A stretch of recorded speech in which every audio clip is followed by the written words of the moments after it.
आपके साथ मैं हूं देवश्री भट्टाचार्य गोस्वामी। दिल्ली सरकार के पूर्व मंत्री कैलाश गहलोत सोमवार को बीजेपी में शामिल हो गए। गहलोत ने बीजेपी मुख्यालय में केंद्रीय मंत्री मनोहर लाल खट्टर, अनिल बलूनी व पार्टी के अन्य नेताओं की मौजूदगी में बीजेपी की सदस्यता ग्रहण की। दिलचस्प बात यह है कि कैलाश गहलोत ने दिल्ली विधानसभा चुनाव से ठीक पहले रविवार को आम आदमी पार्टी और पद से इस्तीफा देकर भाजपा का दामन थामा है। दरअसल कैलाश गहलोत दिल्ली सरकार में परिवहन मंत्रालय समेत कई अहम विभाग देख रहे थे। हालांकि उनका बीते कुछ महीनों से पार्टी के शीर्ष नेतृत्व से मतभेद चल रहा था। इसी बीच गहलोत ने आम आदमी पार्टी छोड़ने के साथ पार्टी की कार्यप्रणाली पर सवाल उठाए थे। उन्होंने अरविंद केजरीवाल को लिखे अपने इस्तीफे में यमुना की बदहाली से लेकर शीश महल तक का जिक्र किया था। पार्टी छोड़ने के फैसले पर गहलोत ने क्या कुछ कहा, सुनिए। दिल्ली वासियों की सेवा करने के मकसद से मैं जुड़ा पार्टी में। राजनीति करने का मेरा और कोई मकसद नहीं था, लेकिन केवल अगर कोई मकसद था तो सिर्फ लोगों की सेवा करना और दिल्ली का हम किस प्रकार से विकास कर सकें, उस मकसद के लिए हम जुड़े। लेकिन जब अपनी आंखों के सामने अगर जिन वैल्यूज के लिए हम इकट्ठा है, जिन वैल्यूज के लिए आम आदमी पार्टी ज्वाइन की, अगर वो बिल्कुल कॉम्प्रोमाइज्ड होते हुए अगर देखने को मिली तो फिर कहीं ना कहीं पीड़ा। और ये मेरे शब्द हो सकते हैं, लेकिन मैं गारंटी के साथ कहता हूं कि इन शब्दों के पीछे वो लाखों हजारों कार्यकर्ताओं की आवाज है, वो भावना है कि जिस मकसद के लिए वो जुड़े थे वो आज उनको नजर नहीं आ रहा।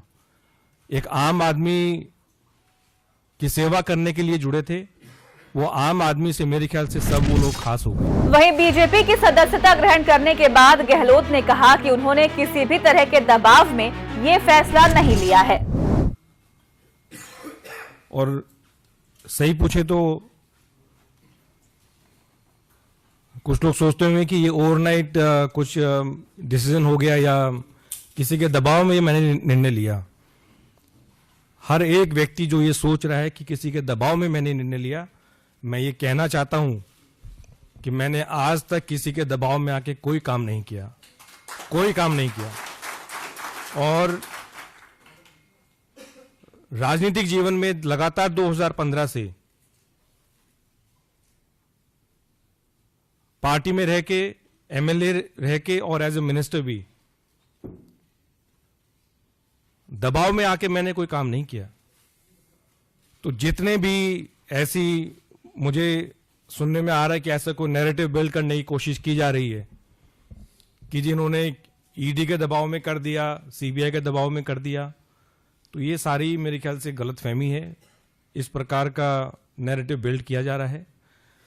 दरअसल आम आदमी पार्टी के नेताओं ने कहा था कि गहलोत ईडी और सीबीआई के मामलों का सामना कर रहे हैं और उनके पास बीजेपी में शामिल होने के अलावा कोई विकल्प नहीं बचा था।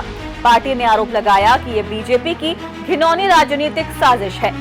वहीं इस मौके पर मौजूद केंद्रीय मंत्री मनोहर लाल खट्टर ने गहलोत को धन्यवाद देते हुए इसे दिल्ली की राजनीति में टर्निंग पॉइंट बताया।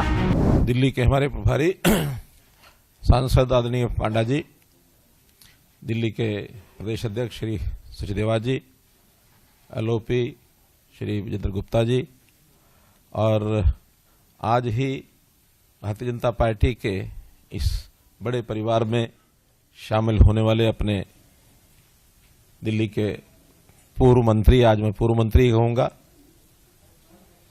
होम विभाग, होम डिपार्टमेंट और परिवहन मंत्रालय आप देख रहे थे, श्री कैलाश गहलोत जी। इस अवसर पर एक बहुत ही दिल्ली की राजनीति में कह सकता हूं टर्निंग पॉइंट ये आज माना जाएगा कि एक दिल्ली में एक वरिष्ठ सरकार के मंत्री भारतीय जनता पार्टी में शामिल। Bureau report, news for India.